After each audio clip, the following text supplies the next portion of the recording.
নিশি রাত, ঘন কালো মেঘে ঢাকা আকাশ, চারপাশে পিনপতন নীরবতা।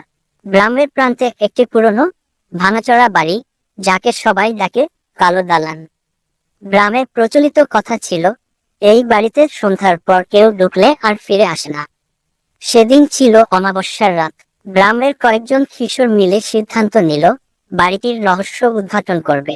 তাদের মধ্যে সবচেয়ে সাহসী ছিল অভি। সবার তর্ক বিতর্ক থামিয়ে সে বলল, চলো আজই দেখে আসি। রাত বাড়ার সঙ্গে সঙ্গে তারা লণ্ঠন নিয়ে কালো দালানের সামনে পৌঁছালো। বাড়ির দরজা অদ্ভুতভাবে খোলা ছিল। ভেতরে ঢুকতেই এক অস্বাভাবিক শীতল হাওয়া তাদের গা শিরশিরিয়ে দিল। ঘরের মেঝেতে জমাট বাঁধা মেঘের মতো ধোয়া, আর দেয়ালে অস্পষ্ট রক্তের দাগ। হঠাৎ করেই মেঝের নিচ থেকে ভেসে এলো শ্বাসরুদ্ধকর এক চিৎকার। তাদের পায়ের নিচে মেঝের ফাঁক দিয়ে দেখা গেল এক পুরনো কুয়া। অভি বলল, নিশ্চয়ই এই কুয়ায় কিছু লুকানো আছে। সেই কুয়ার দিকে এগিয়ে গেল। বাকি বন্ধুরা ভয় কাঁপতে কাঁপতে তাকে অনুসরণ করলো। কুয়ার ধারে পৌঁছানোর পর হঠাৎ করে একদম অন্ধকার নেমে এলো। লণ্ঠনের আলো নিভে গেল। তারপরই শোনা গেল গভীর কুয়োর ভেতর থেকে ভেসে আসা ফিসফিসে আওয়াজ। কি চাও তোমরা এখানে? ফিরে যাও। তারা পেছনে ফিরতেই দেখলো এক দীর্ঘকায় ছায়ামূর্তি দাঁড়িয়ে আছে। তার মাথা নেই, কিন্তু গলার কাছ থেকে কালো ধোঁয়া বের হচ্ছে। সে ধীরে ধীরে তাদের দিকে এগিয়ে আসতে লাগলো। ভয়ে পাথর হয়ে যাওয়া অভি হঠাৎ মাটিতে পড়ে গেল। তার বন্ধুরা ভয়ে চিৎকার করে বাড়ি থেকে দৌড়ে বেরিয়ে গেল। কিন্তু অভি আর ফিরল না। সকাল হলে গ্রামের লোকজন কুয়ার কাছে অভির লাশ খুঁজে পেল। তার মুখে জমে থাকা ভয়ের ছাপ সবাইকে শিউরে তুলল। এরপর থেকে কেউ আর কালো দালানের ধারে যায় না। তবে মাঝে মাঝে রাতের গভীরে বাড়িটির ভেতর থেকে ভেসে আসে অভির করুণ চিৎকার। কালো দালানের অভিশাপ। গ্রামের মানুষ অভির মৃত্যুতে শোকগ্রস্ত ছিল, কিন্তু সেই সঙ্গে ছিল এক চাপা আতঙ্ক। কালো দালানের অভিশাপ যে সত্যি, তা নিয়ে আর কারোর সন্দেহ রইল না। কিন্তু ঘটনা এখানেই থেমে থাকেনি। অভির মৃত্যুর পর থেকে গ্রামের মানুষ লক্ষ্য করল, রাত গভীর হলে দালানের চারপাশে অদ্ভুত সাদা ছায়া ঘোরাফেরা করে। মাঝে মাঝে শোনা যেত একটি বাচ্চার কান্নার আওয়াজ, যা মাঝরাত পেরিয়ে গ্রামে ছড়িয়ে পড়ত।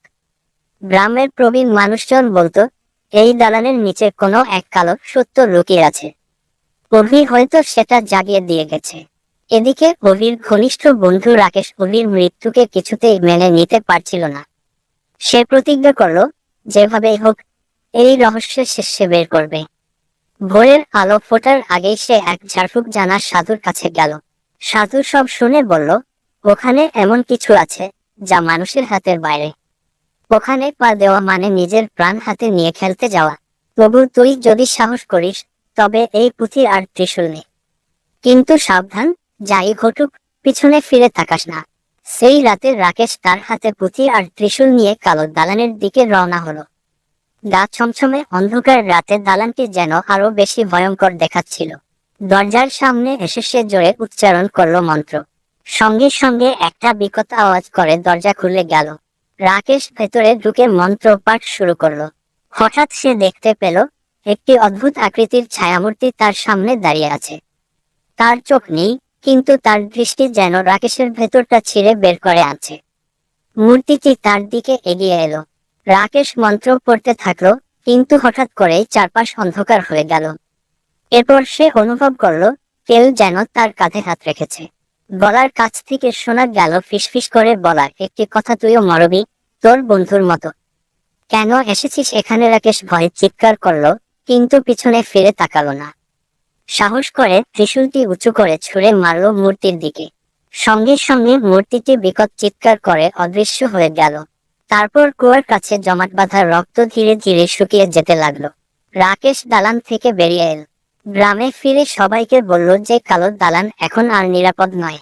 তবে তার মনে হয়েছিল, ঘটনাটা এখানেই শেষ নয়।